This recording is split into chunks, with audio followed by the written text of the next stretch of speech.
once you control the head, or you kill the head, it's easier to strike on the little fish, if that makes sense. So that's the one part I think people use to say, oh, you sold us, you did this. To imagine how the suffering, the torture your ancestor went through, I can't even comprehend. Whenever I'm thinking, I get goosebumps popping out. I haven't seen it, obviously. I just read and watch a movie, and you see that. But I have to salute you guys. All the books was written by the white person. And that was a part of the tactics, some of the stuff.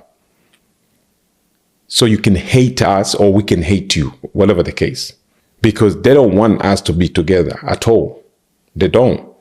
Because they know the power of unit or the people, especially us, black people. There's so many Chinese go to Africa as we speak. They call themselves investors. If we are not careful, the same way, this is the same method. The Chinese come in, they inject some money or say whatever they're trying to say, and then we welcome, we're laughing with them, that's what we suppose as a people. But at the same time, they are using the same approach, but this time they come in with lots of money. The interest might be good, whatever the case. And then if you default that loan, you know what they do? They go for your wealth, meaning it could be the minerals, it could be a transportation system, it could be anything.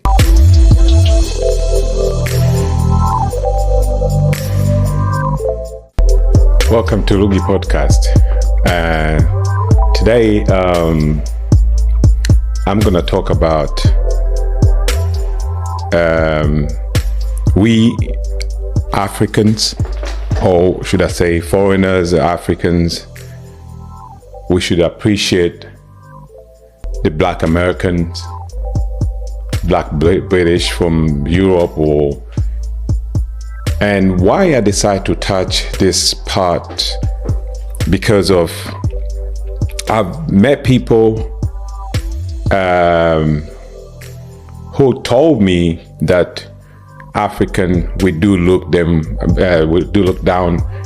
Black American.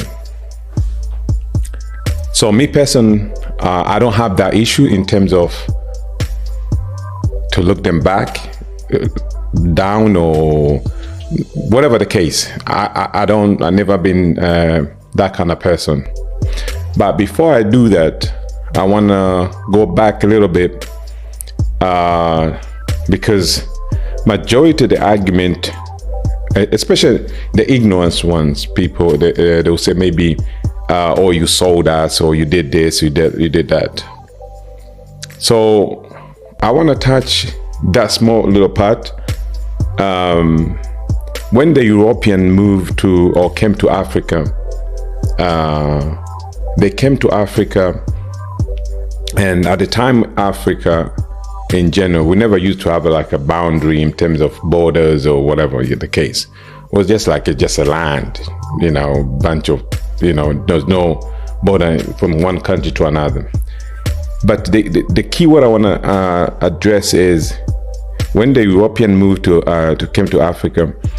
At the time, people used to live in the villages, and they used to have a queen and kings, and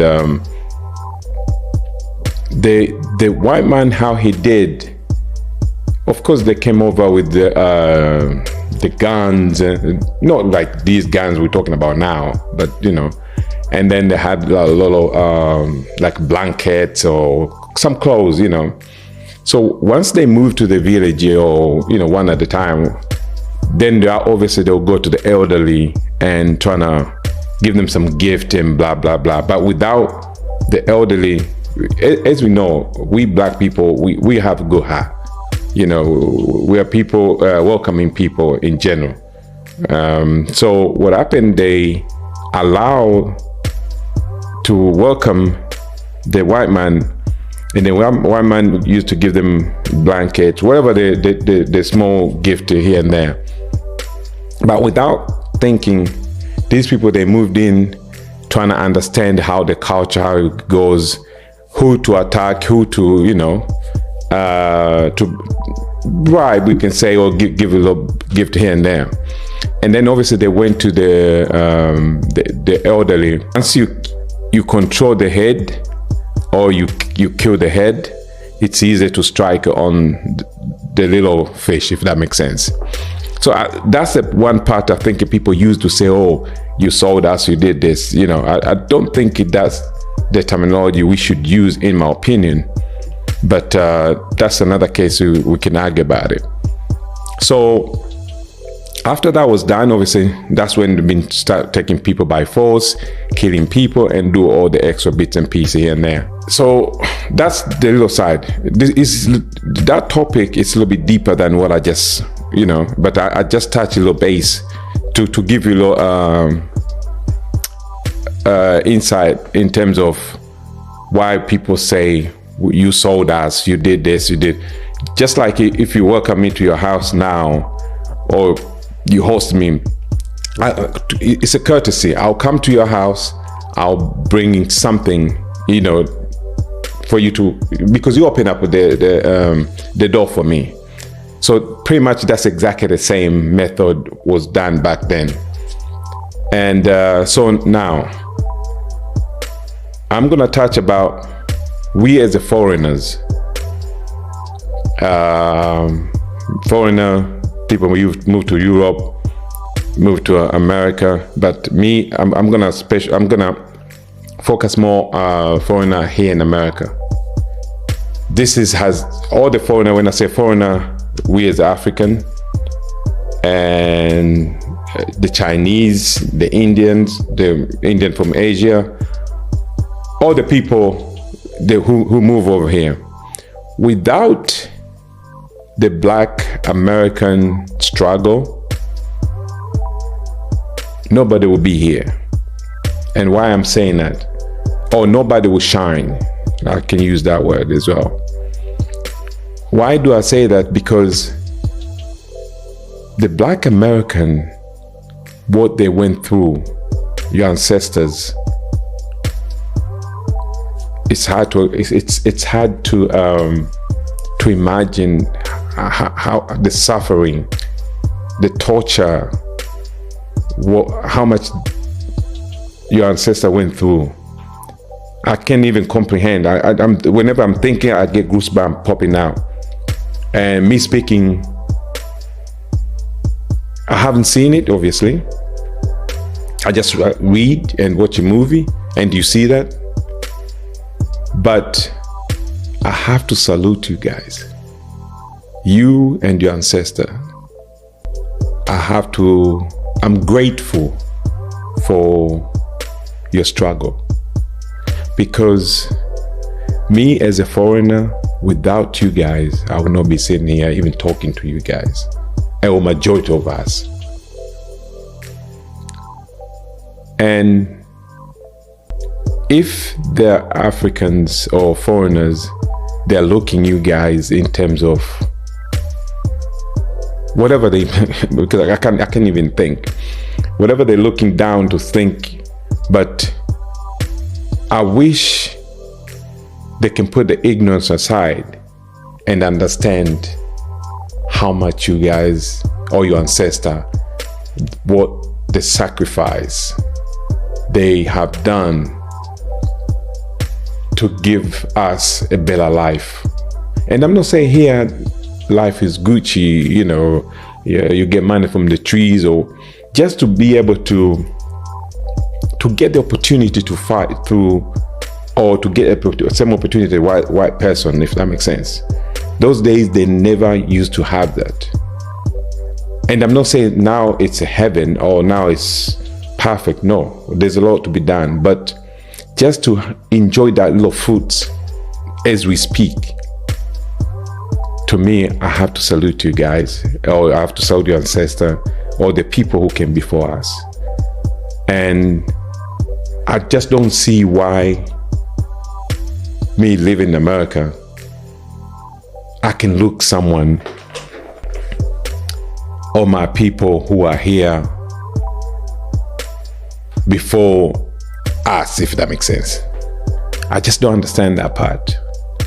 And another thing what I want to touch is whatever the books we've been reading, who wrote these books to say African, let's say they sold, and I'm not arguing that they didn't. I'm just trying to give them a little thinking outside the box.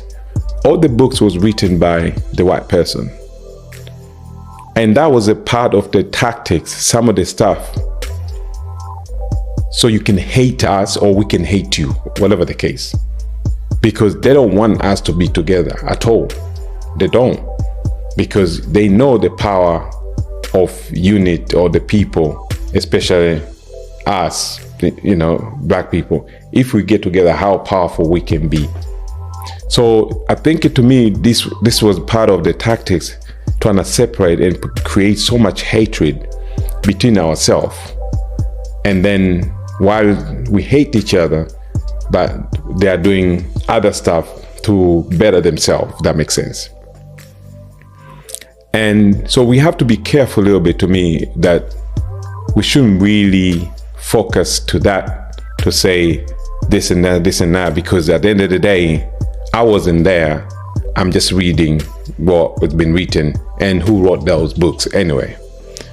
So at the end of the day, in terms of foreigners, we are here, and I'm able to go to school, I'm able to start family, I'm able to work or do business or do whatever it is. Without the people we know, or even beyond the people we know, like people like Martin Luther King, Malcolm X, and the rest of the other, freedom fighters, and without their sacrifice, and these people, all of them were killed.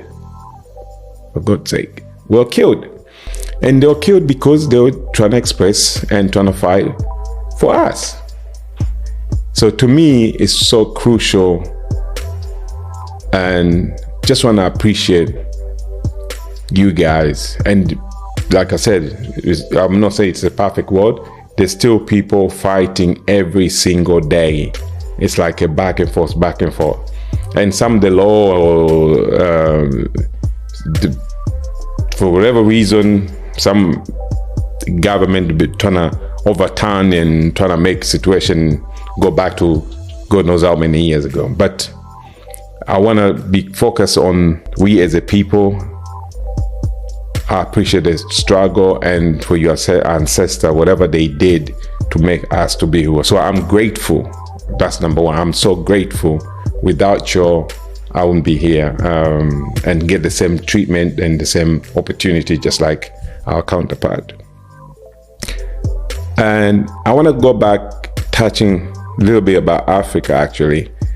Well, if we are not careful as we speak now, there's so many Chinese go to Africa as we speak. They call themselves investors, even though some they just on the street selling peanuts or whatever, some nuts, whatever the case. If we are not careful, the same way, this is the same method. The Chinese come in, they inject some money or say whatever they're trying to say, and then we welcome, we're laughing with them, we do, which that's what we suppose as a people. But at the same time, they are using the same approach, but this time they come in with lots of money. And then before you know, if Chinese, there are over a billion people in terms of the population. So imagine if they release or let them, I don't know, 10 million. 10 million to them is nothing. And then they coming, maybe they are already in Africa, I don't know. But imagine if there are 10 million move and they spread around. And then, as you know, they have their own community, blah, blah, blah, blah. We think, but before you know, they'll conquer the whole place. Because why I'm saying that, now they go to I've seen, they'll give you the money, and then the interest might be good, whatever the case. And then if you default that payment, that loan, you know what they do? They go for your wealth, meaning It could be the minerals. It could be, I don't know, your transportation system. It could be anything. So if we are not careful, yes, the money is good, but before we know, we're not going to end up owning anything. Everything will be owned by the foreigners if we're not careful. But that's a story for another time. For my next topic, I want to touch on that, on the part of the Chinese part. But back to where I was in terms of the sacrifice of black people. It's American, black American. Remember, as I did mention, that you divide, you conquer. So that's the strategy been used over the years, and because they don't want people obviously to be together, or whenever we fight each other or we don't appreciate each other, at the end of the day, that's what someone else is laughing to the bank, if that makes sense. So let's try to find a way how to unite as a people, to love as a people. And like I said, in my opinion, I don't have anyone I know hate black American. No, I have not met anyone who has that kind of mentality. And I'm not saying there isn't. I'm just talking on my experience.